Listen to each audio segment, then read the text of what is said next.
പരിശുദ്ധ ദൈവമേ, ഞങ്ങളുടെ നല്ല പിതാവേ, തിരുവചനം പഠിക്കുവാനും പഠിപ്പിക്കാനും അവിടുന്ന് ഞങ്ങൾക്ക് തന്ന ഈ നല്ല അവസരത്തിനായിട്ട് സ്തോത്രം. ഞങ്ങളുടെ നല്ല അധ്യാപകനായിട്ട് പരിശുദ്ധാത്മാവ് ഞങ്ങളോട് കൂടെ ഇരിക്കുകയും പഠിക്കുന്ന വിഷയങ്ങളെ ഗ്രഹിപ്പാൻ കൊണ്ട് ഞങ്ങളുടെ ബുദ്ധിയെ പ്രകാശിപ്പിക്കുകയും ആവശ്യമുള്ള ആലോചന ഞങ്ങൾക്ക് നൽകി തരികയും ചെയ്യണമേ എന്ന് ഞങ്ങളങ്ങോട്ട് പ്രാർത്ഥിക്കുന്നു. എല്ലാ നന്മകളാൽ ഞങ്ങളെ നിറച്ചാട്ടെ, യേശുവിൻ്റെ നാമത്തിൽ തന്നെ, ആമേൻ. ഇന്നലെ നമ്മൾ പഠിച്ചത് ദ ലോ ഓഫ് ലിഡ്സ്, അടപ്പുകൾ എന്ന നിയമം എന്നുള്ള നിയമമാണ്. അതിൽ നമ്മൾ പഠിച്ചത് എന്തുവാ? നമുക്ക് ഉയരാൻ കഴിയാതെ വണ്ണം, നമുക്ക് വളരാൻ കഴിയാതെ വണ്ണം നമ്മളെ തടയുന്ന കുറേ കാര്യങ്ങൾ നമ്മുടെ ജീവിതത്തിലുണ്ട്. അതിനാണ് ലോ ഓഫ് ലിഡ്. അപ്പം പലരാണ് നമുക്ക് എന്ത് ചെയ്തിരിക്കുന്നത്? ഈ അടപ്പിട്ട് നമ്മളെ ഒതുക്കിയേക്കുന്നത്. അപ്പോൾ ആ അടപ്പുകൾ എന്തൊക്കെയാണ് നമ്മൾ നോക്കുന്നത്? ആരൊക്കെയാണ്, എവിടെയൊക്കെയാണ്, എപ്പോഴൊക്കെയാണ് നമ്മുടെ ജീവിതത്തിൽ എന്ത് ചെയ്തത്? ഓരോ അടപ്പിട്ടേക്കുന്നത്. ഇത് കൊച്ചുനാൾ തൊട്ടേ ഉണ്ട്. ഞാൻ പറഞ്ഞല്ലോ, കുഞ്ഞുങ്ങളെയൊക്കെ വളർത്തിക്കൊണ്ടുവരുമ്പോൾ നമ്മൾ പറയും, നീ ഒരു പെണ്ണാ, നീ അങ്ങനെ ചെയ്യാൻ പാടില്ല, നീ അത് പറയാൻ പാടില്ല. അപ്പോൾ എന്ത് ചെയ്തു? പെൺകുട്ടികൾക്ക് മാത്രം കുറേ അടപ്പിട്ട് കൊടുത്തു നമ്മൾ. അതുകൊണ്ട് തന്നെ അവർക്കൊരു പരിധി വിട്ട് അവർക്ക് ഉയരാനോ വളരാനോ അവർക്ക് കഴിയാതെ കൊണ്ട് നമ്മൾ എന്ത് ചെയ്തു? നമ്മുടെ വീട്ടിൽ നിന്ന് ആദ്യം അമ്മ, പിന്നെ അപ്പൻ, പിന്നെ ആങ്ങളമാർ, പിന്നെ സമൂഹം, നാം വിശ്വസിക്കുന്ന വിശ്വാസ സംഹിതകൾ അല്ലെങ്കിൽ നമ്മുടെ മതം, ഇങ്ങനെ ഒത്തിരി കാര്യങ്ങൾ നമ്മൾ എന്ത് ചെയ്തു? ഒതുക്കിക്കളഞ്ഞു. അടപ്പിട്ട് നമ്മൾ ഒതുക്കിക്കളഞ്ഞു. അത് പെൺകുട്ടികളെ മാത്രമല്ല, എല്ലാവരെയും ഉണ്ട്, എല്ലാവരെയും ഉണ്ട്. നമ്മൾ വളർന്നു വന്ന സാഹചര്യങ്ങൾ നമ്മളെ ഒത്തിരി ഒതുക്കി. നമ്മുടെ വിശ്വാസ പ്രമാണങ്ങൾ നമ്മളെ ഒത്തിരി ഒതുക്കി. നമ്മുടെ സ്നേഹിതര് നമ്മളെ ഒത്തിരി ഒതുക്കി. ഇങ്ങനെ ഒത്തിരി ഉണ്ട്. നമ്മളെ ഒതുക്കിയ ഒത്തിരി കാര്യങ്ങളുണ്ട്. അത് നമ്മൾ കണ്ടെത്തണം. വൈ? എന്തുകൊണ്ടാണ് എനിക്കതുപോലെ ചിന്തിക്കാൻ കഴിയാത്തത്, എനിക്കതുപോലെ പ്രവർത്തിക്കാൻ കഴിയാത്തത്? എന്തുകൊണ്ടാണ്? അത് നമ്മൾ കണ്ടെത്തി ആ അടപ്പുകളെ നമ്മൾ തെറിപ്പിച്ചെങ്കിലേ നമുക്ക് എന്ത് ചെയ്യാൻ പറ്റുള്ളൂ?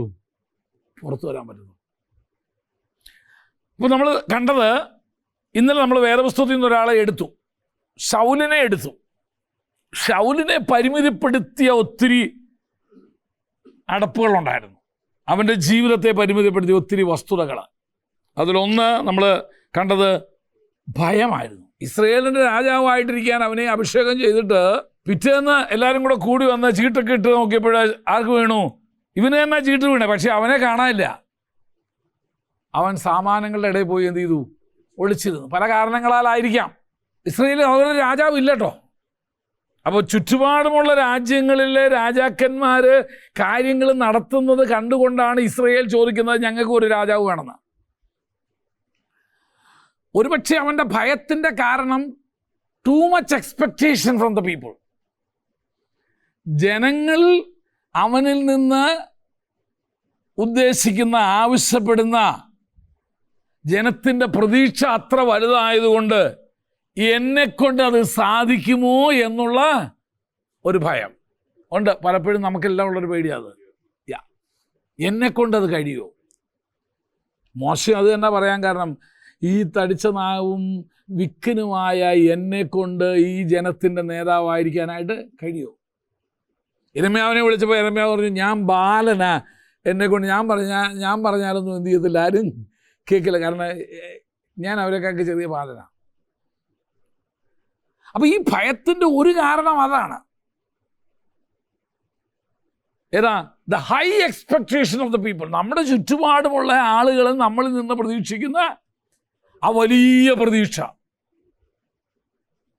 എന്നെക്കൊണ്ടത് കഴിയും. ഒരുപക്ഷെ അതായിരിക്കാം.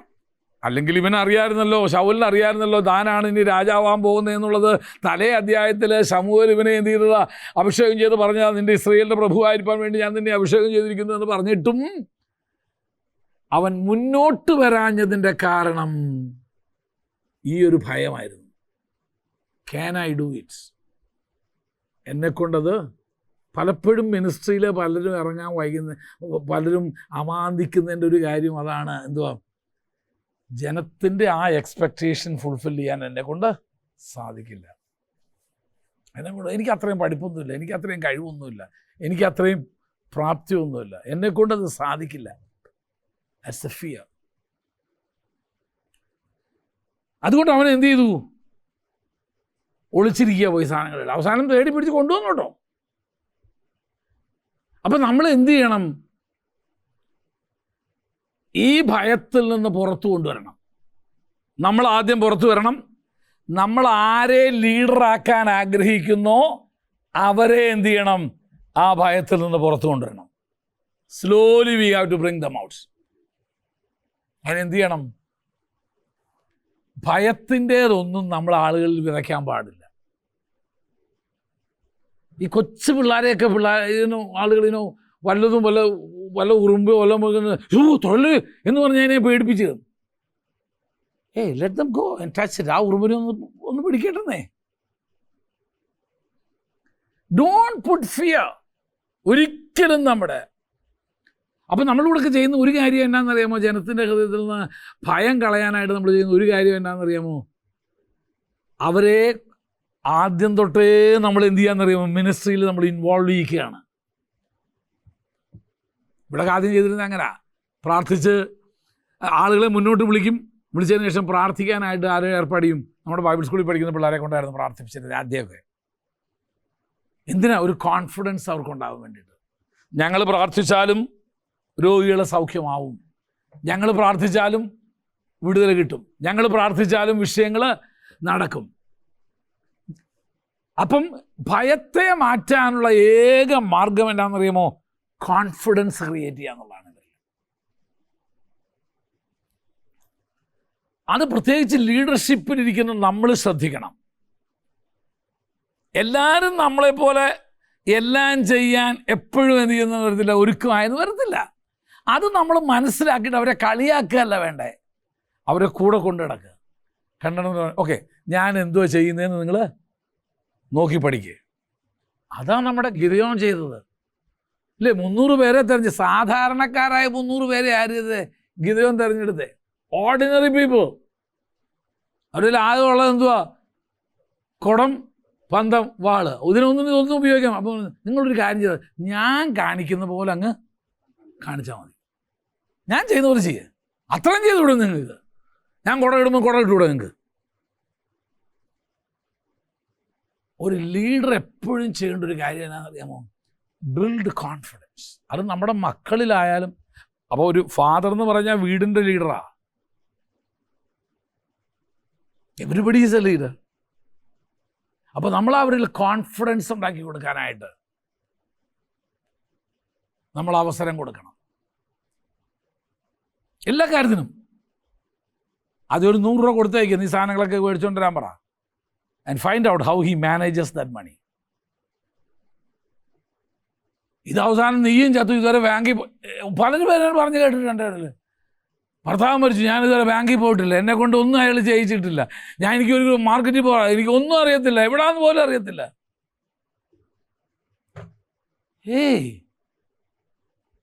Let them do these things.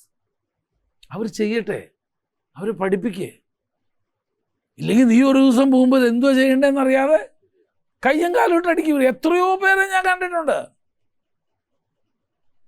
എന്താ കാരണം? അവരെ ഒന്ന് ബാങ്കിൽ പോകാൻ പോലും സമ്മതിച്ചില്ല. ചെക്കിൽ എവിടെ ഒപ്പിടേണ്ടതെന്ന് പോലും അറിയില്ല എന്ന് ചിലർക്ക്. ചെക്കിൽ എവിടെ ഒപ്പിടേണ്ടതെന്ന് അറിയില്ല. Create A leader. ദൈവം നമ്മുടെ കയ്യിൽ തന്നിരിക്കുന്ന നമ്മുടെ ഭാര്യ, നമ്മുടെ മക്കള്, നമ്മുടെ സ്നേഹിതര്, അവരെല്ലാം നമുക്ക് ലീഡേഴ്സായിട്ട് വളർത്തിയെടുക്കണം. ഞാൻ ആൻറ്റിയെ കഴിക്കുമ്പോൾ എനിക്ക് മലയാളം പോലും അറിയില്ല. കാരണം ജനിച്ചും വളർന്നതെല്ലാം തമിഴ്നാട്ടിലാണ്, പഠിച്ചതെല്ലാം തമിഴ്നാട്ടിലാണ്. പക്ഷെ ഞാൻ പറഞ്ഞു, ഓമനെ യു ക്യാൻ ഡു ഇറ്റ്, പറ്റും. അങ്ങനെ ട്രാൻസ്ലേറ്റ് ചെയ്യാൻ പഠിപ്പിച്ചു കൊണ്ടുവന്നു. She became a powerful translator. ശക്തമായ ഒരു ട്രാൻസ്ലേറ്ററായിട്ട് മാറി. നന്നായിട്ട് പ്രസംഗിക്കുന്ന ഒരു പ്രാസംഗികമായിട്ട് മാറി, നന്നായിട്ട് വചനം പഠിപ്പിക്കുന്ന ഒരു ടീച്ചറായിട്ട് മാറി. ഇതൊന്നും ഒരു ദിവസം കൊണ്ടുണ്ടായതല്ല. I was training her.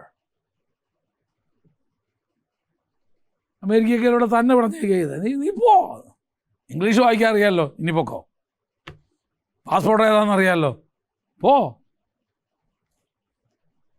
ഏതാണ്ട് 30-35 പ്രാവശ്യം വിദേശ രാജ്യങ്ങളിൽ പോയിട്ട് കാര്യങ്ങൾ നടത്തി വരത്തക്ക രീതിയിൽ എങ്ങനെയാ റിലീസ് ദം.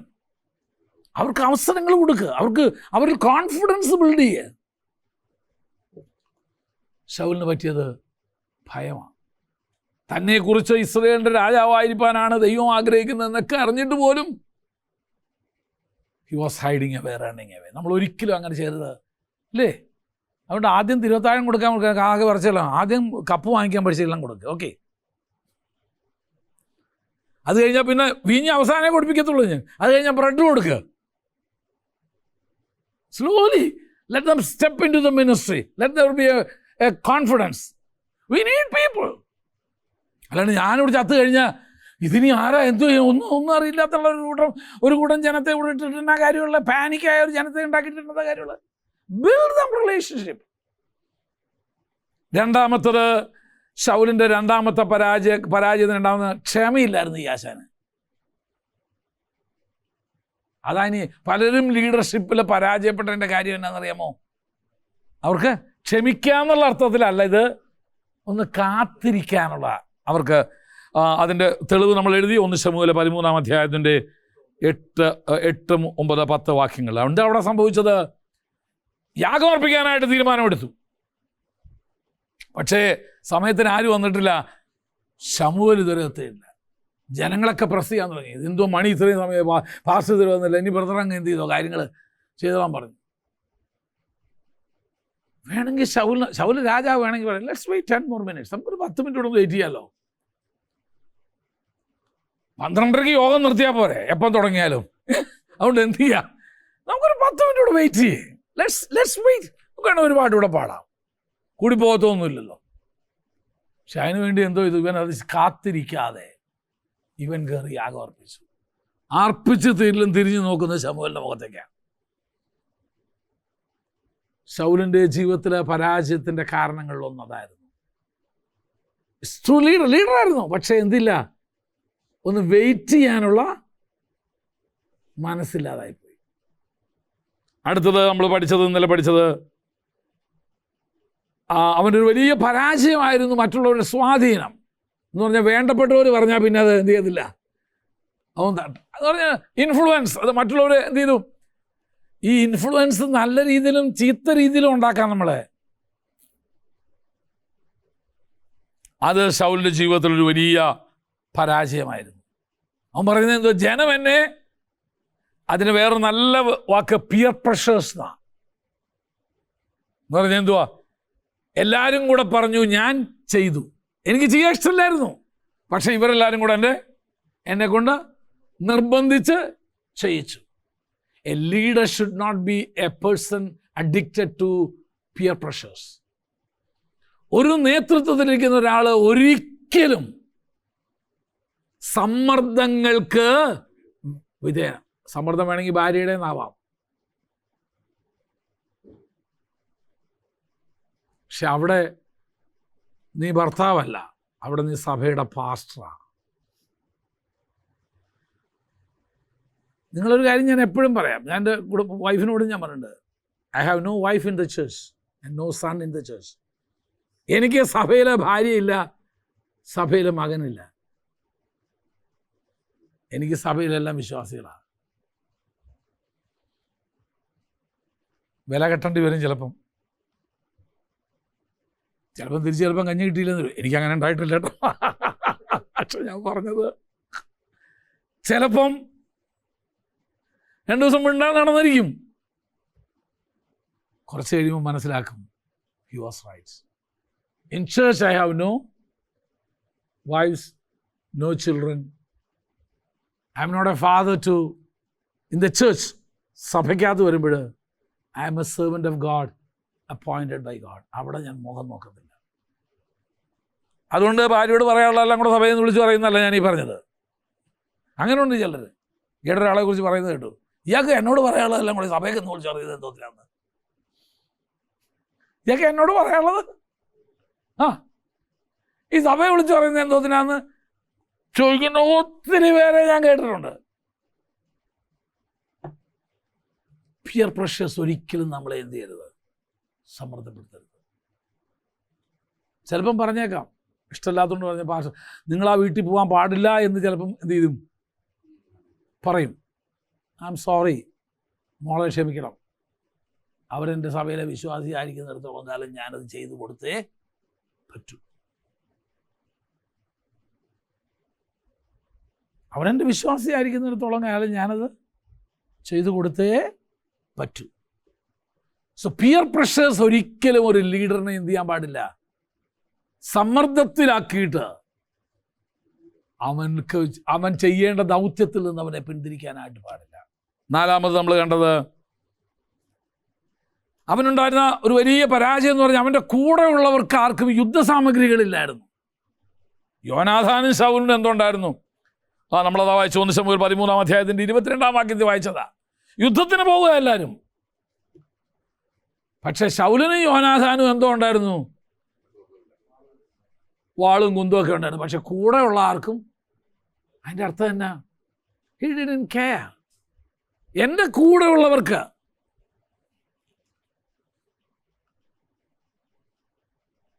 ഞാൻ യുദ്ധം ചെയ്യാൻ പര്യാപ്തമായ യുദ്ധസാമഗ്രികൾ അവർക്കും കൂടെ ഉണ്ടോ എന്ന് അന്വേഷിക്കേണ്ടത് എൻ്റെ ഉത്തരവാദിത്തമാണ്. പക്ഷേ അത് ഇല്ലാത്തത് കൊണ്ടാണ് പലപ്പോഴും അവർ യുദ്ധത്തിൽ എന്ത് ചെയ്തത്, പരാജയപ്പെട്ടത്. That was A great limitation. ഞാൻ ഈ കഴിഞ്ഞ ദിവസം ഒരു ചർച്ച സന്ദർശിച്ചപ്പോൾ ബ്യൂട്ടിഫുൾ, എത്ര നല്ല ഉപകരണങ്ങൾ ആ ചർച്ചയിൽ പോകണമെന്നറിയാം. പക്ഷേ കൈകാര്യം ചെയ്യാൻ അറിയുന്ന ആരുമില്ല.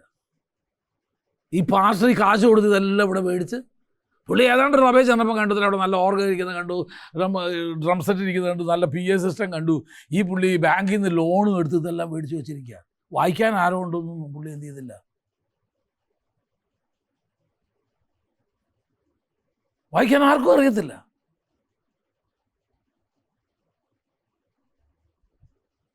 That's the problem.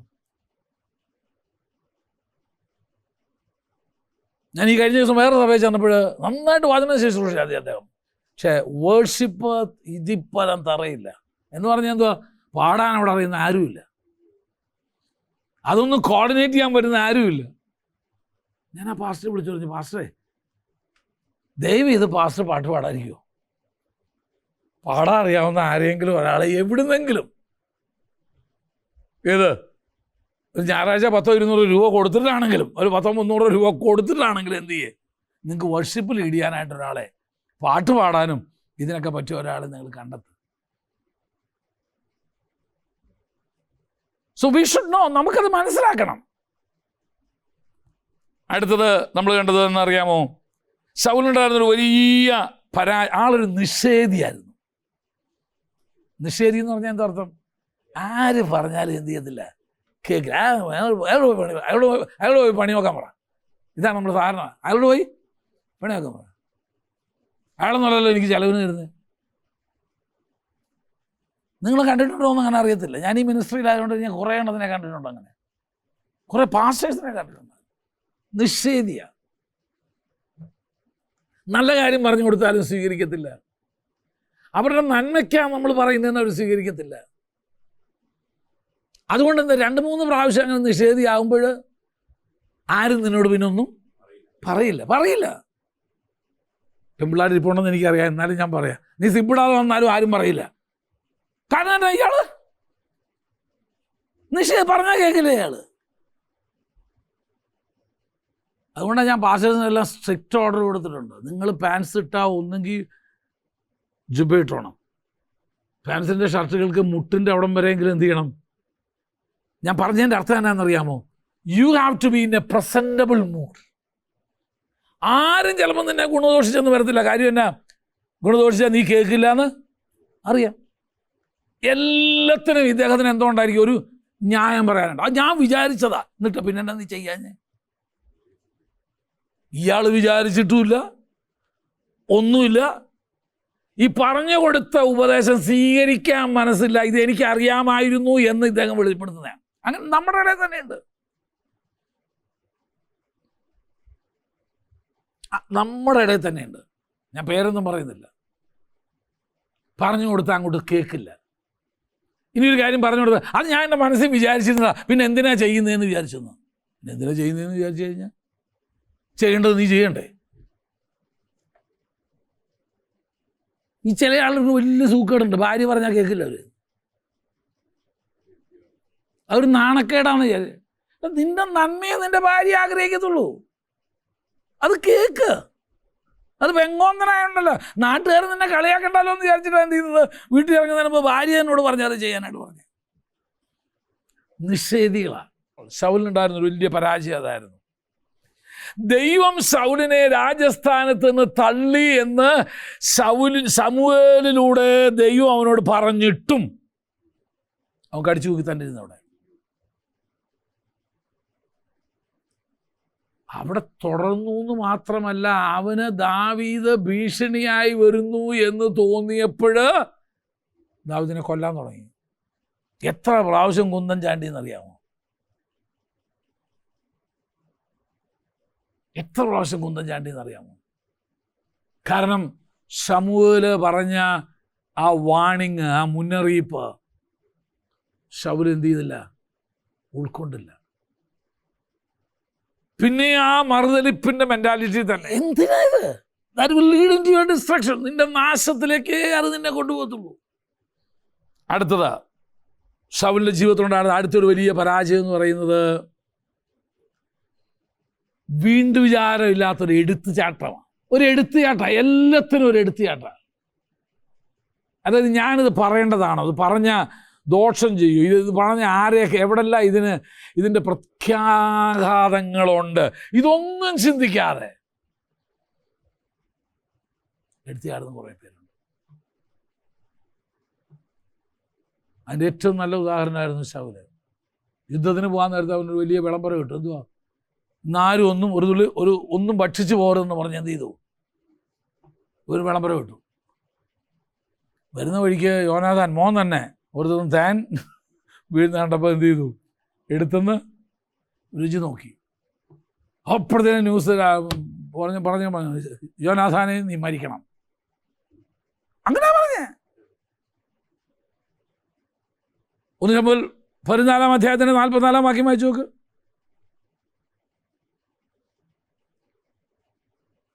യോനാഥാനെ നീ മരിക്കണം. 1 ശമൂവേൽ 14:43-44.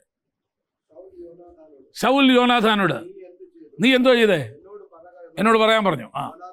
യോനാഥാൻ പറഞ്ഞു, ഞാൻ എൻ്റെ വടിയുടെ അറ്റം കൊണ്ട് അല്പം തേനെടുത്ത് ആസ്വദിച്ചു, അതുകൊണ്ട് ഇതാ. ആ ആ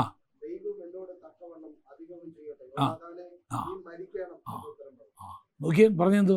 ഈ കാര്യത്തിൽ തമ്പുരാൻ എന്നെ ശിക്ഷിക്കുന്നെങ്കിൽ ശിക്ഷിച്ചോട്ടെ, നീ ചത്തേ, നീ മരിച്ചേ പറ്റൂ. What is it? എന്തോ ഈ പറയുന്നത്? ആരോടായി പറയണേ? ആരെക്കുറിച്ചായി പറയണേ? ഒരു വീണ്ടും വിചാരവും ഇല്ലാത്ത എടുത്തുചാട്ട പ്രകൃതിയായിരുന്നു ശൗലിൻ്റേത്. ഒരു ലീഡർക്ക് ഒരിക്കലും പറ്റിയതല്ല. ഇത് അവനെ എന്ത് ചെയ്ത് പരിമിതപ്പെടുത്തുന്നതാണ്. അടുത്തത് നമ്മൾ കണ്ടത് ഭയങ്കര പൊങ്ങച്ചക്കാരനായിരുന്നു. ആര്? ശൗല്. ഭയങ്കര പൊങ്ങച്ചക്കാരനാണ്. എവിടെ പോയാലും എന്തു വേണം? ഞാൻ ഉയർന്നു നിൽക്കണം. ഈ സാധനം പറയാം, എല്ലാവരുടെയും മേലെ എൻ്റെ കൈ വേണം എന്ത് ചെയ്യണം? ഏറ്റവും മുകളിൽ ഇല്ലേ? ചിലരൊക്കെ പ്രാർത്ഥിക്കാൻ നേരത്തെ പലരും കൈ വെച്ച് അവസാനം ഈ അടിയിരുന്ന കൈ എടുത്ത് താഴെ പിന്നെ അയാൾ മുകളിലേക്ക്. എന്താ ഞാൻ കണ്ടിട്ട് എത്രയോ സ്ഥലത്ത് ഞാനാ വലിയവൻ, എൻ്റെ കൈയുടെ കീഴിലാണ് ബാക്കി എല്ലാവരുടെയും. ഈ കല്യാണ പെണ്ണിനൊക്കെ അവസാനം ഒരു അനുഗ്രഹിച്ച് പ്രാർത്ഥനയുണ്ട്. അന്നേരം കാണാൻ കൈ അടയുന്ന ഓരോരുത്തർ വലിക്കുന്നത്.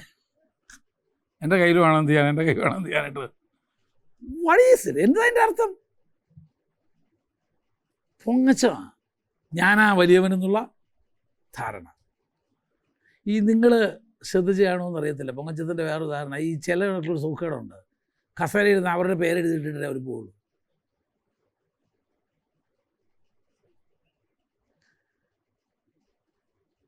എന്തിനാ പബ്ലിക് ബാത്റൂമിൽ കയറി അവിടെയും പേരെഴുതിയിട്ട് പോകുന്നവരില്ലേ?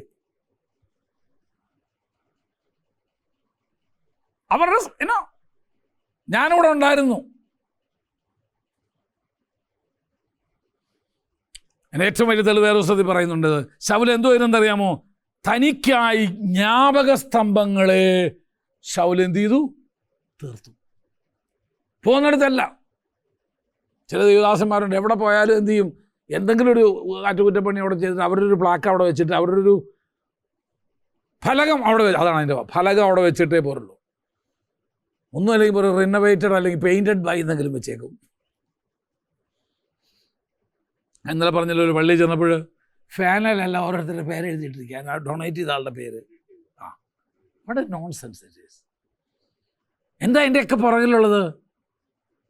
ഞാനാ ഇത് കൊടുത്തതെന്ന് എല്ലാവരും അറിയണം. അല്ലേ? നന്ദി പറയുന്ന കൂട്ടത്തിൽ പറയണം. അവസാനം പേര് പറഞ്ഞില്ലെങ്കിൽ ഭയങ്കര ബുദ്ധിമുട്ടാണ് ചിലരുടെ. ഒരു പൊങ്ങച്ച സ്വഭാവക്കാരനായിരുന്നു. അതുകൊണ്ട് പിന്നെ എന്ത് ചെയ്തു? ജ്ഞാപക സ്തംഭങ്ങൾ ചെല്ലുന്നിടത്തെല്ലാം ഇവൻ എന്ത് ചെയ്തു? ജ്ഞാപക സ്തംഭത്തെ ഉണ്ടാക്കി. ദൈവം അതിന് ഭയങ്കര എതിരാട്ടോ. കണ്ടിട്ടില്ലേ? ചിലർക്ക് വാൾ പോസ്റ്റിൽ പേര് മാത്രം പോരാ, ഫോട്ടോ വേണം, ഫ്ലക്സിൽ വേണം. അതും ഇത്ര അടിയുള്ള. ഞങ്ങളൊരിക്കൽ ഒരാളെ ഇവിടെ കൺവെൻഷൻ ഞാൻ ക്ഷണിക്കാനായിട്ട് ഞാൻ അദ്ദേഹത്തിന് അപ്പോൾ അദ്ദേഹം മറുപടി തരത്തില്ല. അദ്ദേഹത്തിൻ്റെ സെക്രട്ടറി. അപ്പോൾ ഞാനൊന്നും പറഞ്ഞിട്ടില്ല എന്ന് അയാൾ പറയാമല്ലോ.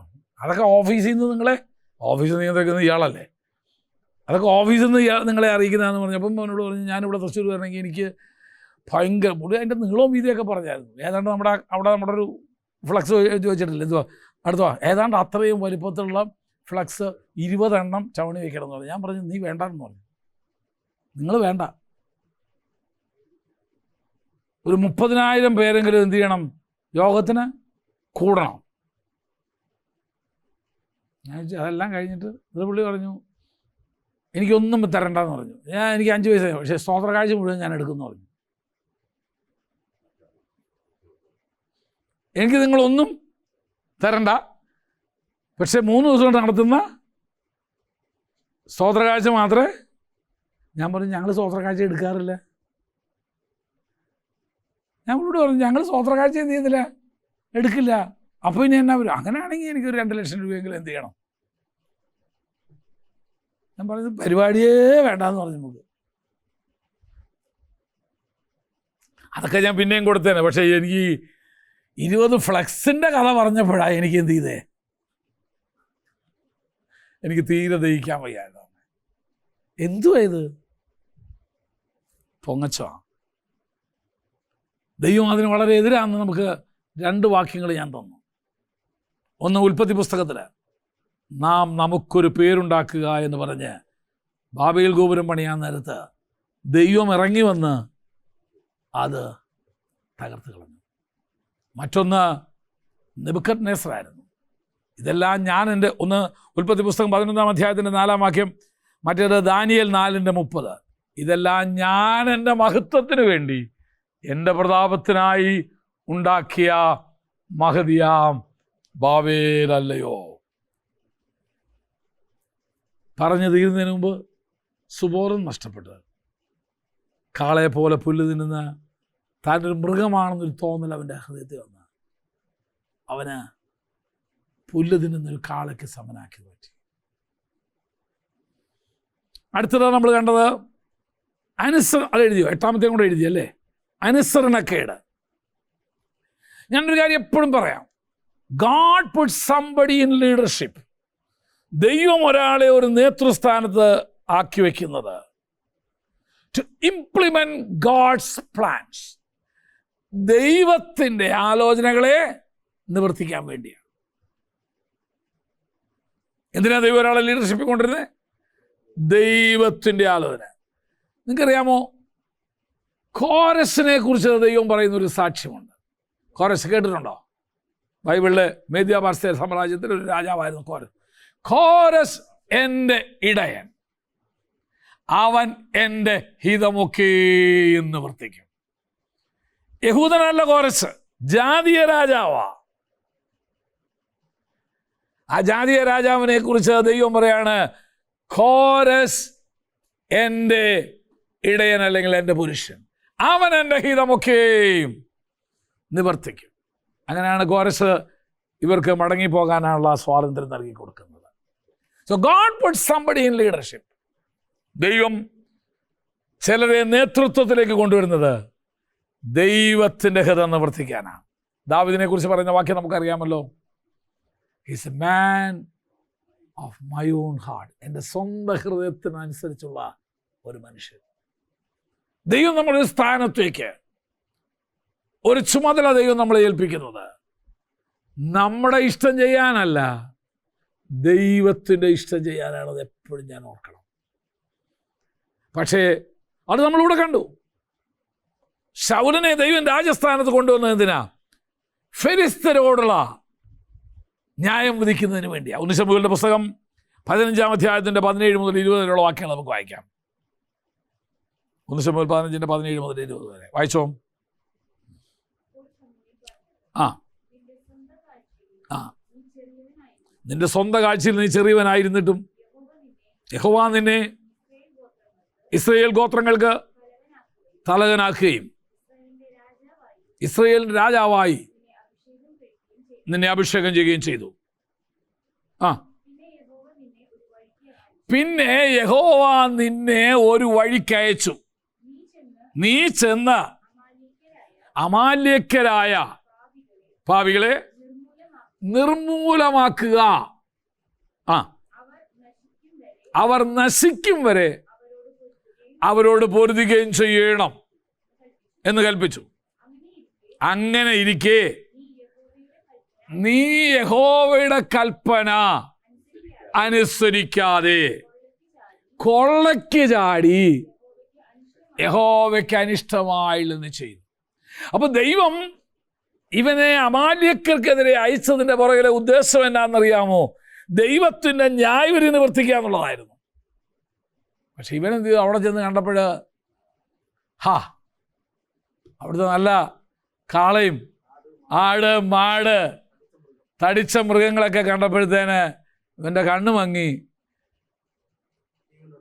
എല്ലാത്തിനെയും ജീവനോടെ പിടിച്ചുകൊണ്ടെന്ന് വെച്ച് പറഞ്ഞു, എന്തിനാ ഇത്, എന്തിനാണ് കൊണ്ട യഹോവയ്ക്ക്? അതെന്ത്, എനിക്കെന്തിനാന്നേ ഇത്? ഞാനൊക്കെ എന്തോത്തിനെ കൊണ്ടുവന്നേ? ദൈവത്തിന് യാഗം അർപ്പിക്കാൻ വേണ്ടി കൊണ്ടുവന്നതാണ്.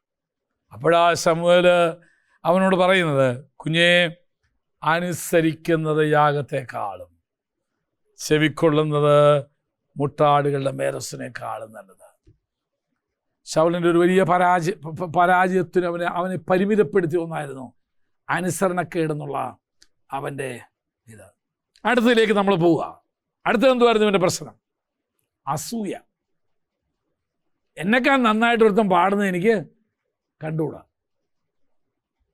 ശൗല് പാടുന്നതെന്നല്ല ഞാൻ പറഞ്ഞത്. എന്നെക്കാൾ നന്നായിട്ട് ഒരുത്തം വചനം വായിക്കുന്നത് എനിക്ക് കണ്ടുകൂടാ. അസൂയ. അസൂയ ഇല്ലാത്തവരെല്ലാം കൂടെ സ്വത്രം പറഞ്ഞാൽ നമ്മളെല്ലാവരും പറയായിരിക്കും. വേണമെങ്കിൽ ഈ അസൂയ, നല്ല അസൂയുണ്ട്, മനസ്സിലായോ? അത് ഏതർത്ഥമില്ലാന്നറിയാവും? എല്ലാ നല്ല പ്രവൃത്തിയും അസൂയയിൽ നിന്നുണ്ടാകുന്നെന്നാണ് പറയുന്നത്. എവരി ഗുഡ് വർക്ക്, അത് വാക്യമുണ്ട്, സദൃശവാക്യങ്ങൾ എല്ലാം. എനിക്ക് അതിനേക്കാൾ നന്നായി ചെയ്യണം, എനിക്ക് അതിനേക്കാൾ അത് അസൂയയിൽ നിന്നല്ല. ടെക്നിക്കലി അസൂയയാണ്, എന്നാൽ അവൻ നശിക്കണമെന്നുള്ള അർത്ഥത്തിലല്ല. എനിക്ക് അതിനേക്കാൾ നന്നായി ചെയ്യണം, അതിനേക്കാൾ മേന്മയായത്, അതിനേക്കാൾ ശ്രേഷ്ഠമായത് എനിക്ക് ചെയ്യണം. I can do that. അത് അസൂയെന്ന് വന്നതില്ലയോ? വന്നതാ. പക്ഷെ അത് നന്മ വരുത്തുന്ന ഒരു അസൂയായിരുന്നു. എന്നാൽ മറ്റേ അസൂയ എന്തുവെന്നറിയാമോ? ആ അസൂയ വന്നാൽ ചെയ്തവനെ നശിപ്പിക്കുക എന്നുള്ള അസൂയ. നീ പാടിയില്ലേ, നിനക്കൊരു മുട്ടായി തന്നിട്ടേ ഉള്ളൂ, ഇനി അല്ലെ നിനക്ക് അതിനുള്ള പണി ഞാൻ ഒപ്പിച്ചിട്ടുണ്ട്. അത് ഞാൻ കണ്ടുണ്ട്. അങ്ങനെ നീ എന്നേക്കാൾ വലിയതങ്ങോട്ട് ആവണ്ട. ആ അസൂയ ഡിസ്ട്രക്റ്റീവാണ്. നമ്മുടെ ശൗലിനുണ്ടായ ആ അസൂയ എടാ നിന്നേക്കാൾ നന്നായി പ്രവർത്തിക്കട്ടെ. ഞാൻ ചോദിക്കട്ടെ, ഇപ്പം ലൈനിൽ എന്നേക്കാൾ നന്നായി പ്രസംഗിക്കുന്നതിന് ഞാനെന്തിനാ അസൂയപ്പെടുന്നേ? ഞാൻ അവസരം കൊടുക്കാതിരിക്കണോ? I enjoy. അവൻ പ്രസംഗിക്കുന്നത് കാണുന്നത് എനിക്ക് സന്തോഷമാണ്. ഞാൻ സപ്പോർട്ട് ചെയ്യും. ഞാനതുകൊണ്ട് അവിടെ വന്നിരുന്ന് എന്ത് ചെയ്യുന്നത്? അവനെ സപ്പോർട്ട് ചെയ്യുന്നത്. Good gone. ഞാൻ ഒരു ഉദാഹരണം പറഞ്ഞതേ ഉള്ളൂ. അതുപോലെ നിങ്ങളെല്ലാം, ഉദാഹരണം പറഞ്ഞാൽ മോഹനം പാസ്റ്റർ, നിങ്ങൾ എത്ര പേർക്ക് അറിയാമോ? എഴുത്തും വായനയും അറിയത്തില്ല മനുഷ്യന്. ഒരു കൽപ്പണിക്കാരനായിട്ട് ഇവിടെ വന്നതാണ് നമ്മുടെ വീട്ടിൽ. അങ്ങനെ യേശുവിനെ കണ്ടെത്തി, കർത്താവിനെ അറിഞ്ഞു, കർത്താവിന് വേലയ്ക്ക് വേണ്ടി സമർപ്പിച്ചു. ബൈബിൾ സ്കൂളിൽ പഠിക്കണം. പുള്ളിക്കെല്ലാം ഓറൽ ടെസ്റ്റാണ് ഞങ്ങൾ നടത്തിയത്. കാരണം എഴുതാൻ അറിയത്തില്ല, വായിക്കാൻ അറിയത്തില്ല, എല്ലാം ഓറൽ ടെസ്റ്റാണ്. BTH പാസ്സായി. ഇന്ന് ആ മനുഷ്യൻ ദൈവകൃപയിൽ ശുശ്രൂഷിക്കുന്നത് കാണുമ്പോൾ ഏറ്റവും കൂടുതൽ സന്തോഷിക്കുന്നൊരു മനുഷ്യനാണ് ഞാനും ആൻറ്റിയാണ്. ഓരോ പ്രസംഗം കഴിയുമ്പോഴും ആൻറ്റി മോഹൻ പാസ്റ്ററെ വിളിച്ച് അഭിനന്ദിക്കുമായിരുന്നു. ശരി, ഇവനിപ്പോൾ നമ്മളെ കവച്ച് വിടുന്നതാണ്, ഇവന് ഇവിടെ അവസരം കൊടുത്താൽ ശരിയാവില്ല, വേണമെങ്കിൽ എന്ത് ചെയ്യട്ടെ, ഇവൻ ആരും ഇല്ലാത്ത സഭയിലോട്ട് നമുക്ക് ഇവനെ എന്ത് ചെയ്തേക്കാം. നോ, അദ്ദേഹം ഇപ്പോൾ ഇരിക്കുന്നത് എൻ്റെ അറിവ് ശരിയാണെങ്കിൽ 2ാമത്തെയോ 3ാമത്തെയോ സഭയാണ്. ചെല്ലുന്നിടത്തെല്ലാം പുള്ളി ആത്മാക്കളെ ഉണ്ടാക്കി, സഭ വളർത്തി. തന്നേക്കാൾ മിടുക്കന്മാരുള്ളതാ സഭയിലെ പല വിശ്വാസികളും. പക്ഷെ കുത്തിയിരുന്ന് പ്രാർത്ഥിച്ച് ദൈവവചനം വായിച്ച് വാക്യങ്ങളൊക്കെ പുള്ളി പറയുന്ന കേട്ടാൽ ഞാൻ തന്നെ അത്ഭുതപ്പെട്ടിട്ടുണ്ട്.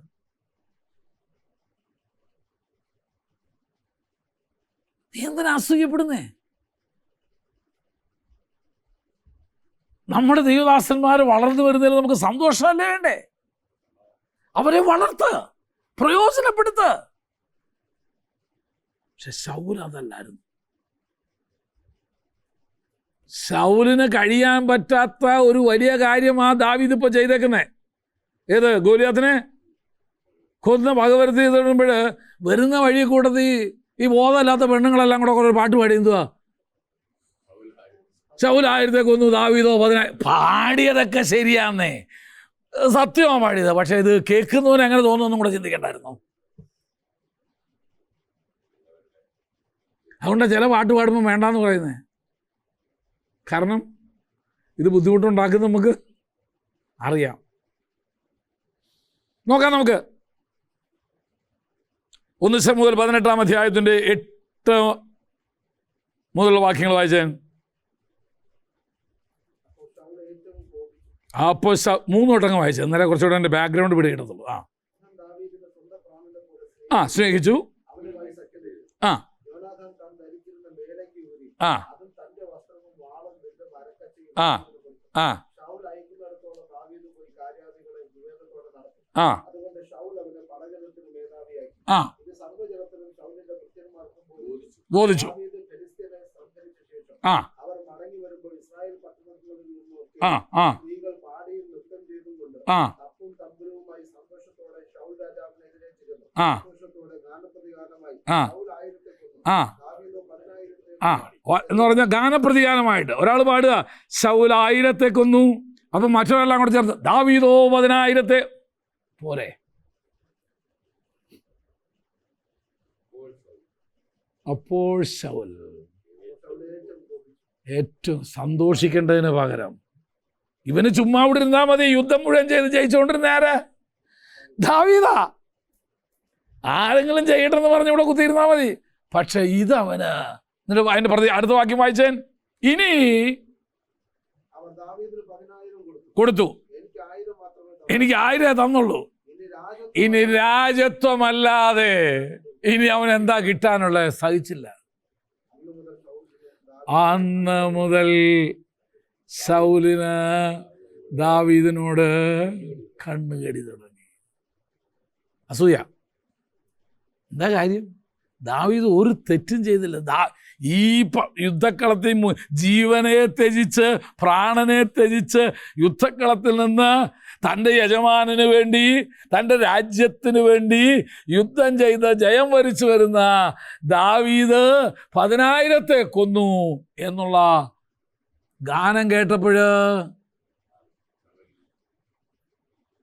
അവൻ അന്ന് തൊട്ട് ദാവീദിനോട് കണ്ണുകടി തുടങ്ങി. എന്താ കാര്യം? ദാവീദ് വല്ലതും ശൗലിനെതിരായിട്ട് ചെയ്തു, ഒരു അക്ഷരം പോലും വേണ്ടിയിട്ടില്ല. ജീവിതത്തിലെ കണ്ണുകടി വന്നാൽ പിന്നെ നശിപ്പിക്കാൻ എന്താ മാർഗം എന്നായിരിക്കും നോക്കി നടക്കുന്നത്. How can I destroy him? എനിക്ക് എങ്ങനെ അവനെ നശിപ്പിക്കാൻ പറ്റും?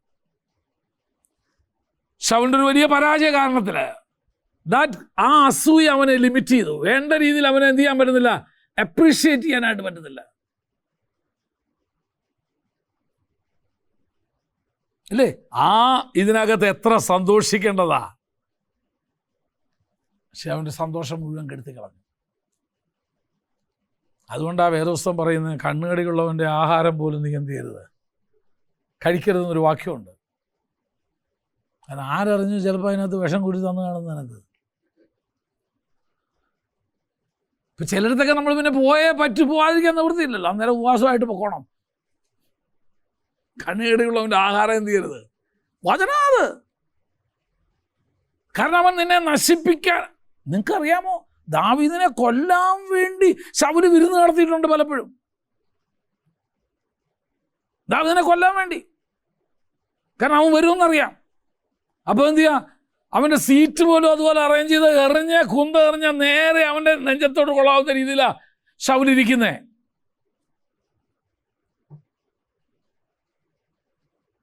അത് ശൗലിൻ്റെ തന്നെ നാശത്തിന് കാരണമായെന്നല്ലാതെ. നിങ്ങൾ ആ ശൗലിൻ്റെ അന്ത്യം നോക്ക്, എങ്ങനെയായിരുന്നു? സ്വന്തം കുന്തത്തിന്മേൽ അവൻ തന്നെ വീണ മരിക്കുന്നത്. ഏത് കുന്തം ഉപയോഗിച്ച്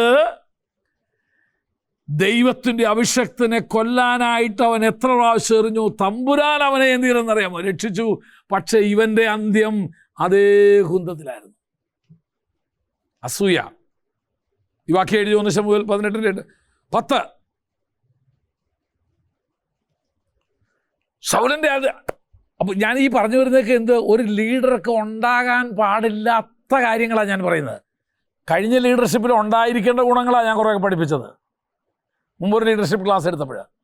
ഇവിടെ ഞാൻ പഠിപ്പിക്കുന്ന മുഴുവനും ഈ കാര്യങ്ങൾ നമ്മളെ ലിമിറ്റ് ചെയ്യുകയാണ്, നമ്മളെ പരിമിതപ്പെടുത്തുകയാണ്. ദൈവം നമ്മളെ ആക്കി വെച്ച, ദൈവം നമ്മുടെ മേൽ പകർന്നു തന്ന അഭിഷേകത്തിനൊത്തവണ്ണം നമുക്ക് വളരാൻ കഴിയാതെ വണ്ണം, പ്രയോജനപ്പെടാൻ കഴിയാതെ വണ്ണം, ശുശ്രൂഷിപ്പാൻ കഴിയാതെ വണ്ണം നമ്മെ പരിമിതിപ്പെടുത്തുക. ഇതൊക്കെ അടുത്ത് എന്നാണെന്നറിയാമോ, ശൗലിൻ്റെ അടുത്ത വലിയൊരു പ്രശ്നം കോപമായിരുന്നു.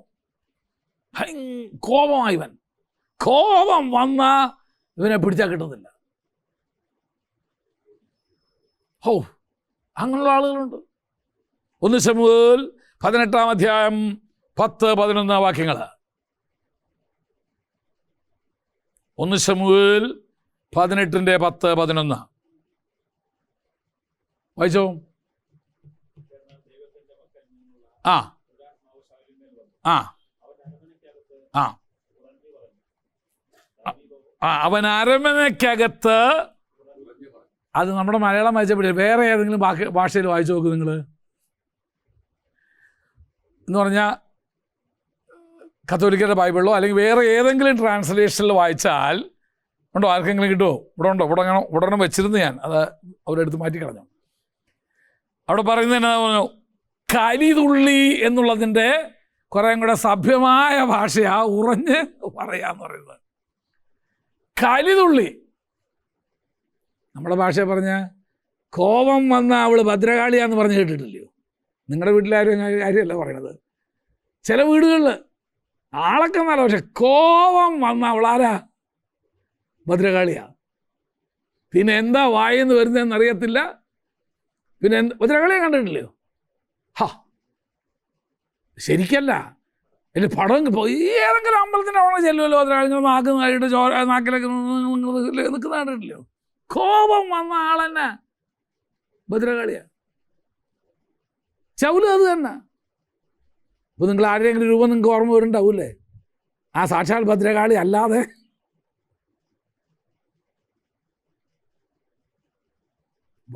ശൗലിൻ്റെ ഒരു വലിയ പരാജയമായിരുന്നു. കൺട്രോൾ ചെയ്യാൻ പറ്റാത്ത കോപം. ഞാൻ ചോദിക്കട്ടെ, ഒരു വിഷയത്തിൻ്റെ മുമ്പ് വാ തുറന്ന് സംസാരിക്കാനാണോ നിങ്ങൾക്ക് കൂടുതൽ കഴിവ് വേണ്ടേ, മിണ്ടാതിരിക്കാനാണോ കൂടുതൽ കഴിവ് വേണ്ടേ? മിണ്ടാതിരിക്കാനാണ്. ആണ്. ഒരു വിഷയത്തിൻ്റെ മുൻപിൽ മിണ്ടാതിരിക്കാനാ കുറച്ചും കൂടെ ശക്തിയും ആത്മബലവും വേണ്ടേ. വായു വരുന്നൊക്കെ വിളിച്ചു പറയാൻ ആർക്കും പറ്റും.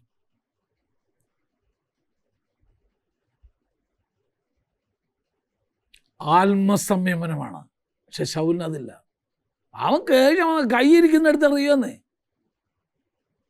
അല്ലേ, കുന്തമാണെന്ന് വെച്ചാൽ കുന്തം എടുത്തെറിയും. കത്തിയാണെങ്കിൽ കത്തി എറിയും, പാത്രമാണെങ്കിൽ പാത്രം എറിയും, ഗ്ലാസ് ആണെങ്കിൽ ഗ്ലാസ് എറിയും. എന്താ കാരണം ഇവിടുത്തെ? വായിന്ന് വരുന്നത് എന്തോന്നു? പിന്നെ ഉറഞ്ഞ തുള്ളുകയാണ്, കാലി തുള്ളിയ. പിന്നെ എന്നാ പറയുന്നത്? ഭരണിപ്പാട്ടിനേക്കാൾ ഹീനമായതാ പറയുന്നത്. എന്നിട്ട് ഞായറാഴ്ച വന്ന് അന്യഭാഷ പറയുന്നതും എൻ്റെ അപ്പോ എനിക്കങ്ങനെ അറിയാമെന്ന് ചില ഞാൻ അങ്ങനെയുള്ള ഞാൻ പതുക്കെ ഒന്ന് പോയി തട്ടും. ഒന്ന് ശാന്താവാൻ പറയും. എനിക്കറിയാവുന്ന കേസാണെങ്കിൽ ഇവിടെ വല്ലാണ്ട് ഞാൻ പതുക്കെ പോയി തട്ടിയേച്ച് പറയും, ബ്രദറെ ഒന്ന് ശാന്തമാകും. അറിയാം ഇന്നലെ വൈകുന്നേരം വീട്ടിലെന്തുവാ ഉണ്ടായെന്ന്. നമ്മുടെ കൂടെ അല്ല, ഒരു പാസ്റ്റർ ഉണ്ടായിരുന്നു. ഇതൊക്കെ എന്നും വഴക്ക് ചെയ്യാൻ വലിയ. അത് ഈ നാട്ടുകാർക്ക് ചില അയൽവാസി എന്ത് ഇതെല്ലാം കൂടെ റെക്കോർഡ് ചെയ്ത് ഒരിക്കൽ എനിക്ക് അയച്ചു തന്നു. അയൽവാസി ഇയാൾ ഭാര്യ പറയുന്ന ചീത്ത എല്ലാം കൂടെ റെക്കോർഡ് ചെയ്തിട്ട് എനിക്ക് എന്ത് ചെയ്തു ഒരിക്കൽ അയച്ചു തന്നു. ഇത് പറഞ്ഞു, പാസ്റ്ററെ നിങ്ങളുടെ പാസ്റ്ററുടെ വീട്ടിലെ രൂപ ഇതാണെന്ന് പറഞ്ഞു. ഒരു വീട്ടിൽ നിന്ന് മക്കളെ അയച്ചു തന്നെ.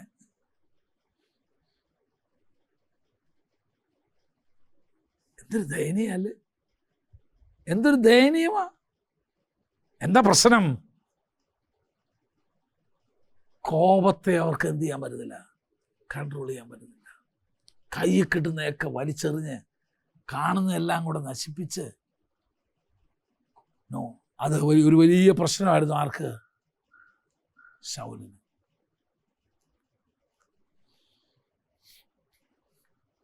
അവൻ്റെ ശുശ്രൂഷ, അവൻ്റെ ജീവിതത്തെ ഒരു രാജാവ് എന്നുള്ള രീതിയിൽ അവന് പ്രശോഭിക്കാൻ കഴിയാതിരുന്നതിൻ്റെ കാരണം ഈ കോപമായിരുന്നു. ഒരു ലീഡറാണോ? ഒരിക്കലും. വേറെ പുസ്തകം പറയുന്നത്, പുതിയ മധ്യ പറയുന്നത് പ്രത്യേകം തല്ലുകാരനായിരിക്കരുതെന്നാണ് പറയുന്നത്. വാള ഞാൻ കാണിച്ചു തരാമെന്ന് പറയുന്നവനായിരിക്കരുത്, സമാധാനപ്രിയനായിരിക്കണം. അടുത്തത് ആള് 11-ാമത്തെ ഭയങ്കര കാപട്യവും വഞ്ചനയും ഉള്ളവനായിരുന്നു. കാപട്യവും വഞ്ചനയും. എന്താ തെളിവ്? നമ്മൾ ആരും ചെയ്യാത്തത് അവൻ ചെയ്തത്. 1 ശമൂവേലിന്റെ പുസ്തകം വായിക്കുന്നല്ലേ, അത് രസം. 18-ാം അധ്യായത്തിൻ്റെ 17-ാം വാക്യവും 21 മുതൽ 29 വരെയുള്ള വാക്യങ്ങളും. 1 ശമൂവേൽ 18-ന്റെ 17.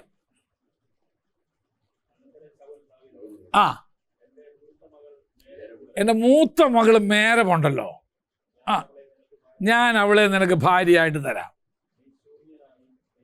നീ ശൂരനായി, അല്ലേ? നീ ശൂരനായി എനിക്ക് വേണ്ടി യഹോവയുടെ യുദ്ധങ്ങൾ നടത്തിയാൽ മതി. വായിച്ചോ. എൻ്റെ കൈയല്ല, ഫെലിസ്ത്യരുടെ കൈ കൊണ്ട് ഇവൻ എന്ത് ചെയ്യണം? അവൻ്റെ മേട്ട് അവൻ അവൾക്കൊരു കെണിയായിരിക്കണം.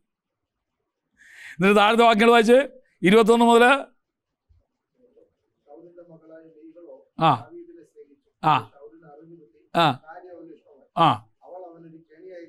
അവൾ അവനൊരു കെണിയായിരിക്കേണ്ടതിന്.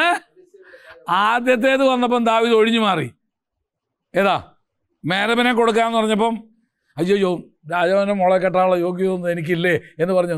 അപ്പോൾ അതേസമയം അവിടെ എന്ത് ചെയ്യുന്ന മീകൾ, ഒരു ചെറിയൊരു ലവ് ഉണ്ടായിരുന്നു മീകളിന് ഇവനോട്.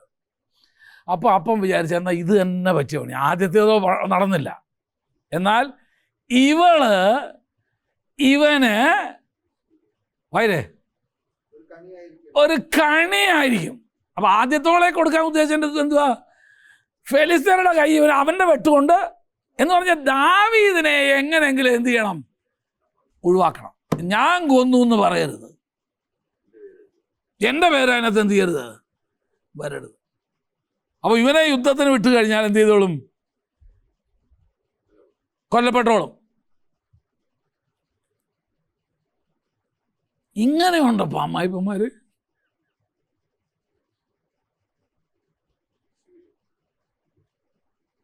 അപ്പോൾ അത് ദാവീദ് തന്ത്രപൂർവ്വം എന്ത് ചെയ്തു, ഒഴിഞ്ഞു. ദാവീദ് പറഞ്ഞു, അയ്യോ രാജാവിൻ്റെ മോളെ കെട്ടാനുള്ള യോഗ്യതയൊന്നും എനിക്കില്ലപ്പാ, അത്ര വലുതൊന്നും നമുക്ക് വേണ്ട, അത് ശരിയാവില്ല, നാളെ അത് ബുദ്ധിമുട്ടുണ്ടാക്കും. അപ്പോൾ ഇനി പിന്നെ അതിനകത്ത് വീഴ്ത്താൻ കാണുന്നപ്പോഴാണ് പതുക്കെ ശൗലിൻ്റെ ചെവിയിൽ ന്യൂസ് കിട്ടിയെന്ന് പറഞ്ഞു, മീകൾക്ക് ഒരു ചെറിയ ലൈന് ഉണ്ട്, ദാവീദിനോട് ചെറിയ താല്പര്യമുണ്ട്, എന്നാൽ അതായിക്കോട്ടെ, അവന് ഞാനൊരു കാര്യം പറയാം, എല്ലാ കല്യാണാലോചനയൊന്നും നിന്റെ നന്മയ്ക്ക് വേണ്ടി അല്ല കേട്ടോ, ചിലർക്ക് നിന്നെ ഒതുക്കാൻ വേണ്ടിയാന്നും കൂടെ പറഞ്ഞ് മാത്രം അങ്ങ് വിടുക ഞാൻ അവിടുന്ന്. വഞ്ചന അല്ലേ? ഏതില്? സ്വന്തം മകളെ പോലും കൊടുക്കുന്നത് എന്തിനു വേണ്ടിയായിരുന്നു? പിന്നെ അങ്ങനെ ഉണ്ട് കേട്ടോ, അങ്ങനെ ഒത്തിരി ആളുകളുണ്ട്. എനിക്കറിയാം ഒരാളെ, അയാൾക്ക് ഭയങ്കര നിർബന്ധമാണ് ഏക മകളുള്ള വീട്ടിൽ നിന്ന് അയാൾ കല്യാണം കഴിക്കുള്ളൂ എന്ന്. ഞങ്ങൾക്ക് ഒന്നും ആലോചിച്ചിട്ട് ഒരു പിടിയും കിട്ടിയില്ല. എത്രയോ നല്ല കല്യാണാലോചന വന്നു. അവൻ ചോദിക്കും, ആ വീട്ടിൽ വേറെ പിള്ളേർ വല്ലതും ഉണ്ടോ എന്ന് ചോദിക്കും. അപ്പോൾ ഒരാങ്ങളയുണ്ട്, ഇവൻ വേണോട് ആലോചിക്കുക, എനിക്ക് ഒറ്റ മോളുള്ള വീട്ടിൽ നിന്ന് മതി. അതിന് അന്വേഷിച്ച് പിടിച്ച് കഴിഞ്ഞ് കാണാൻ കൊള്ളാത്ത ഒരെണ്ണത്തിന് ഒറ്റ മോളുള്ള കല്യാണം കിട്ടി. ഒരു കഴുത പോലും കിട്ടത്തില്ല അതിന്, കാരണം കാണാനും സൗന്ദര്യമില്ല ഒന്നും, പക്ഷേ ഇവനത് മതി. അപ്പം ഞങ്ങളെല്ലാം ആലോചിച്ചത് എന്തുകൊണ്ടായിരിക്കും ഇവൻ ഇതിന് ഇത് കെട്ടി നല്ല സ്വത്ത് മൂലമൊക്കെ ഉണ്ട്, അങ്ങനെയുള്ള വീട്ടിൽ നിന്നാണ് കെട്ടിയത്, ഒറ്റ മോളേ ഉള്ളൂ. ഇവൻ്റെ കണ്ണ് മുഴുവൻ എന്തോത്തിലായിരുന്നെന്നറിയാമോ? ഈ സ്വത്തിലും മുതലാണ്. ഈ സഭയിൽ തന്നെ ഉണ്ട് ഒരാൾ, ഇയാൾക്ക് ഈ പഴയ ബുള്ളറ്റ്, പഴയ ഈ ബ്രിട്ടീഷുകാർ ഉപയോഗിച്ചിരുന്നുള്ള, ഇവനിത് ഭയങ്കര ക്രേസിയാണ്. അപ്പം അങ്ങനെ ഇരിക്കുമ്പോഴാണ് അതുള്ളൊരു വീട്ടിൽ നിന്നൊരു കല്യാണാലോചന വന്നു. ഇവനൊന്നും ആലോചന, ഇവൻ്റെ രണ്ടരട്ടി ഇവൻ്റെ രണ്ടരട്ടി തടിയുണ്ടോ വേണ്ടനെ, എന്നിട്ട് ഇവ സമ്മതിച്ചു. അപ്പം ഞങ്ങളൊക്കെ കുറേ കഴിഞ്ഞു, എടാ നീ എന്താണെങ്കിലും സമ്മതിക്കാൻ കണ്ടു, ഞാൻ ബുള്ളറ്റ് മുകളിൽ ഇട്ടിട്ടുണ്ട്. അമ്മായിപ്പം അതിനേക്കാൻ എടുക്കണമായിരുന്നു. കല്യാണം കഴിഞ്ഞതിൻ്റെ പിറ്റേന്ന് അമ്മായിപ്പം ബുള്ളറ്റ് വിറ്റു. ഇവൻ കല്യാണം കഴിച്ചാൽ എന്തോത്തിനായിരുന്നു? ബുള്ളറ്റിനെ നോട്ടം ഇട്ടുകൊണ്ടായിരുന്നു. കല്യാണം കഴിച്ച് കഴിഞ്ഞാൽ മരുമോൻ ചോദിച്ചാൽ എന്തായാലും എന്ത് ചെയ്യും, കൊടുക്കുമെന്നാ ഇവൻ വിചാരിച്ചേ. പക്ഷേ കല്യാണം കഴിഞ്ഞ് വന്നപ്പോൾ സാമ്പത്തിക പ്രതിസന്ധി ആയപ്പോൾ പഴയ ബുള്ളറ്റ് ആയതുകൊണ്ട് ഭയങ്കര നല്ല വിലയ്ക്ക് അത് വിറ്റുപോയി. അന്നോട്ട് ഇവരുടെ കുടുംബജീവിതത്തിൽ പ്രശ്നമായി. ഇനി മറ്റേ വിദ്വാൻ്റെ കഥ, ആരുടെ? ഏകമകളെ കെട്ടിയത്. കുറേയൊക്കെ കഴിഞ്ഞു, ഇഷ്ടംപോലെ സ്വത്തും. അപ്പോൾ ഇവനെല്ലാം ഇത് നോക്കിയിരിക്കുകയായിരുന്നു. ഏതാ രണ്ടുപേരും ആവും. അപ്പോൾ അന്നേരം ഒരു ഇവിടെ ഏലപ്പാറയ്ക്ക് അപ്പുറത്തൊരു വലിയ റിസോർട്ടുള്ളൊരു സ്ഥലമുണ്ട്, അവിടെ ഇതെല്ലാം കൂടെ കിട്ടും എന്നുള്ള ധാരണയിലായി വരുന്നത്. കല്യാണം കഴിഞ്ഞൊരു 5 വർഷം കഴിഞ്ഞപ്പോഴത്തേന് അമ്മായിമ്മ മരിച്ചു. ഇയാൾ പോയി വേറെ കല്യാണം കഴിച്ചു. അമ്മായിമ്മ മരിച്ചു, 1 വർഷം കഴിഞ്ഞപ്പോഴത്തേന് അമ്മായിപ്പം പോയി വേറെ കല്യാണം കഴിച്ചു. അപ്പം ഇവൻ ഈ കല്യാണം കഴിച്ചതിൻ്റെയൊക്കെ ഉദ്ദേശം എന്ത് പറയുന്നത്? ചതിയായിരുന്നു, ചതി. ശൗലിപ്പോൾ 2 മക്കളെയും ദാവീദിനെ ആലോചിച്ചതിൻ്റെ ഉദ്ദേശം എന്തുവാ? ആദ്യത്തേത് ഫെലിസ്തരുടെ കൈ, ഇവനെ അവൻ്റെ കൈ, എൻ്റെ കൈ കൊണ്ട് വേണ്ട, അവന് സമ്മോർഹാവും എങ്ങനായാലും ദാവീദിനെ എന്ത് ചെയ്യുക, തുടച്ചു മാറ്റാമെന്നായിരുന്നു. അത്ര വഞ്ചനയുള്ളൊരു മനുഷ്യൻ. പക്ഷെ കേൾക്കുന്നവർക്ക് ആർക്കെങ്കിലും തോന്നുന്നു, ഇത്രയും മിടുക്കനായപ്പം എന്നാൽ പിന്നെ കുടുംബത്തിലോട്ട് വന്നോട്ടെ എന്ന് വിചാരിച്ച് ഞങ്ങൾ എന്ത് ചെയ്തതാ, കല്യാണം ആലോചിച്ചതാ. ചതിയായിരുന്നു അതിൻ്റെയൊക്കെ പുറകിൽ. അവൻ്റെ പരാജയത്തിൻ്റെ കാരണം അത് തന്നെയായിരുന്നു.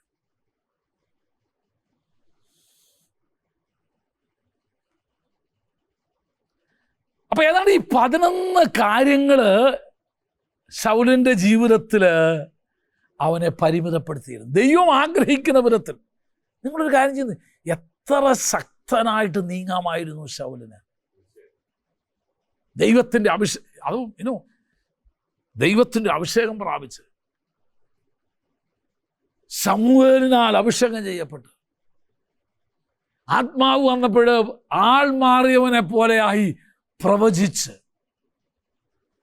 എത്ര നല്ല രീതിയിൽ പ്രയോജനപ്പെടേണ്ട ഈ മനുഷ്യൻ, ഇവൻ്റെ അകത്തുണ്ടായിരുന്ന ഈ വിഷം അല്ലെങ്കിൽ ഈ കാര്യങ്ങളൊക്കെയാണ് അവന് വളരാൻ കഴിയാതായി പോയത്. ഞാനിവിടെ നിർത്തി ഒറ്റ ചോദ്യം ചോദിക്കാൻ ആഗ്രഹിക്കുക.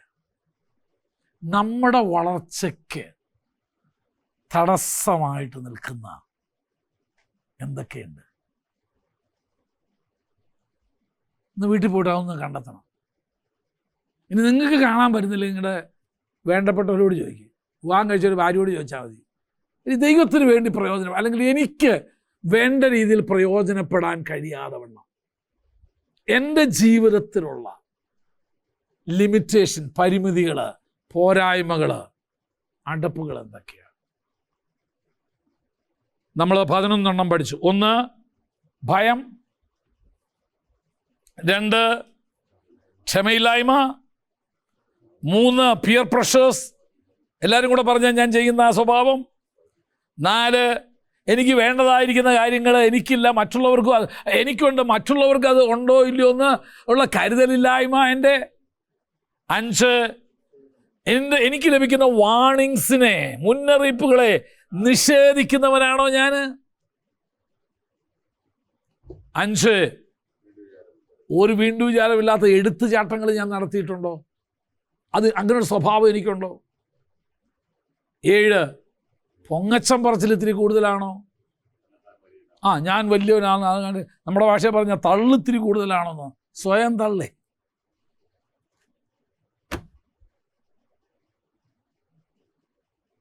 അനുസരണക്കേട്, ദൈവം എന്നോട് പറഞ്ഞിരിക്കുന്ന ഏതെങ്കിലും കാര്യങ്ങൾ ഞാൻ ഇപ്പോഴും മാറ്റിവെച്ചിരിക്കുകയാണോ?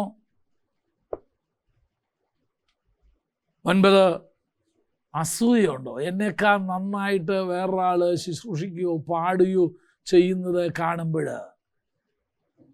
എൻ്റെ മൈക്ക് അവന് കൊടുക്കാനുണ്ട്, ബ്രദർ പാടിക്കാണ്ട്, അല്ലെങ്കിൽ ബ്രദർ ആ ശുശ്രൂഷ ചെയ്താണ്ട് വളരെ നന്നായിരിക്കുന്നു. അതോ അവൻ്റെ മൈക്കിൻ്റെ ശബ്ദം അന്നേരം പറഞ്ഞ് വെച്ച് കുറയ്ക്കുകയോ, അവൻ്റെ ശബ്ദം പുറത്ത് കേൾക്കരുതെന്ന് പറഞ്ഞിട്ട് എന്നേക്കാൾ നന്നായിട്ടൊരു ശുശ്രൂഷ ചെയ്യുന്ന ഒരാളോട് എന്തോ ആയിക്കോട്ടെ എനിക്ക് എന്തെങ്കിലും അസൂയുണ്ടോ? അടുത്തത് കോപം. കൺട്രോളബിൾ തന്നെ. കോപമാണോ എന്നെ നിയന്ത്രിക്കുന്നത്? ഞാനാണോ കോപത്തെ നിയന്ത്രിക്കുന്നത്? പലരുടെയും പ്രായത്തിൽ കോപം അവരെ നിയന്ത്രിക്കുന്നത്. കാപഢ്യം, വഞ്ചന, അങ്ങനെ ഞാൻ വല്ലതുമൊക്കെ എൻ്റെ ജീവിതത്തിൽ ചെയ്യുന്നുണ്ട്. ഉണ്ടെങ്കിൽ you cannot continue in leadership.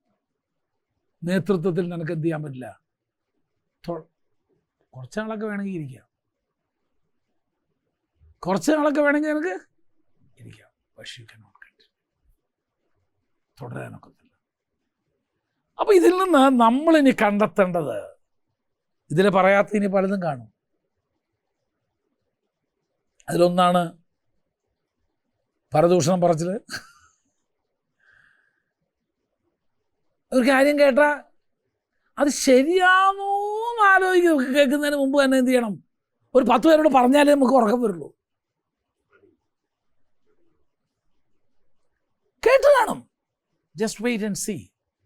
അതങ്ങനെ നടക്കാൻ എന്തെങ്കിലും സാധ്യത ഉണ്ടോ? അതങ്ങനെ നടക്കുമോ? ഒരാൾ പറഞ്ഞെന്ന് വിചാരിക്കുക, അവൻ ലക്ഷക്കണക്കിന് രൂപ ഈ സഭയിൽ നിന്ന് അടിച്ച് മാറ്റിയിട്ടാ പോയെന്ന് വിചാരിക്കുക. ഒന്ന് ഒരാൾ പറഞ്ഞെന്ന് വിചാരിക്കുക. അപ്പോൾ ഞാനാണെങ്കിൽ ചോദിച്ചു, ആരാ ഈ ലക്ഷം ഇട്ടേന്നൊന്ന് ചോദിച്ചേനെ. ഒരാൾ ഇട്ടാലല്ലേ അടിച്ച് മാറ്റാൻ പറ്റുമോ? ആരാ ഈ ലക്ഷം ഇട്ടേ? ബ്രദറാണോ? അല്ല. ബ്രദറിൻ്റെ പരിചയത്തിലുള്ള ആരെങ്കിലും ആണോ? അല്ല. പിന്നെ ഇവിടെ നിന്ന് അടിച്ച് വരുന്നു. അങ്ങ് പറഞ്ഞേക്കുക.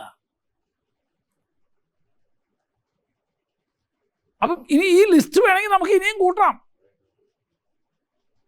ഞാൻ അത്യാവശ്യം വേണ്ട ചിലത് തന്നേ ഉള്ളൂ.